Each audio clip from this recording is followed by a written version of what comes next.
सर्वांना नमस्कार। तर आज होता संडे, तर संडेसाठी नाश्त्याला काय बनवावं विचार चाललेलाच होता, पण रात्रीच बिर्याणी आणि चिकन मसाला बनवलेला होता।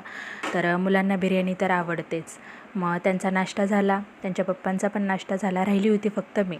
तर मग त्यांनी असेही दुपारी अंड्याची भाजी बनवायची होती, तर अंडे आणलेलेच होते। मग मी माझ्यासाठी छान अंडं वगैरे तळलं आणि ब्रेड तर होतेच घरामध्ये, ते पण छान फ्राय केले आणि एक पोळी बनवली माझ्यासाठी।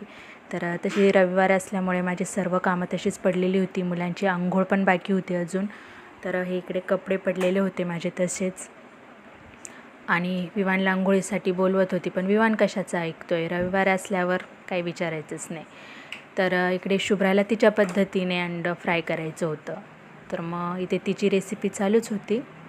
तर तिला आवडतंच असं काहीतरी वेगळं नवीन बनवून खाण्यासाठी, ती स्वतःच नाही खात, सर्वांना पण देते। तर ह्या पपया तोडून आणल्या आहेत, आमच्या झाडाच्या पपया आहेत, तशा खूप साऱ्या पपया आलेल्या आहेत, पण सध्या ह्या 2 पिकलेल्या होत्या तर मग त्या आणल्या। तर इथे विवानला त्याची बॅग धुवायची होती, तर त्याच्या डायरीचं कवर निघालेलं होतं, तर ते लावत होता तो। त्यानंतर त्याने बॅग वगैरे रिकामी करून दिली। तर त्याचं सर्व हळूहळू चालतं आहे सुट्टीच्या दिवशी। आणि इकडे शुभ्राचं रेसिपी पण झाली आहे। तर हे बघा, तिने असं छान मस्त ब्रेड अंडा बनवला आणि हे बघा, तिला खायला पण छान लागते। तसं विवानला तर तळलेलं अंडा अजिबात आवडत नाही, पण तिचं ते बघून त्याला पण खावंसं वाटलं, मग तिने मला पण टेस्ट करायला दिलं, तर छान झालं होतं। बाय।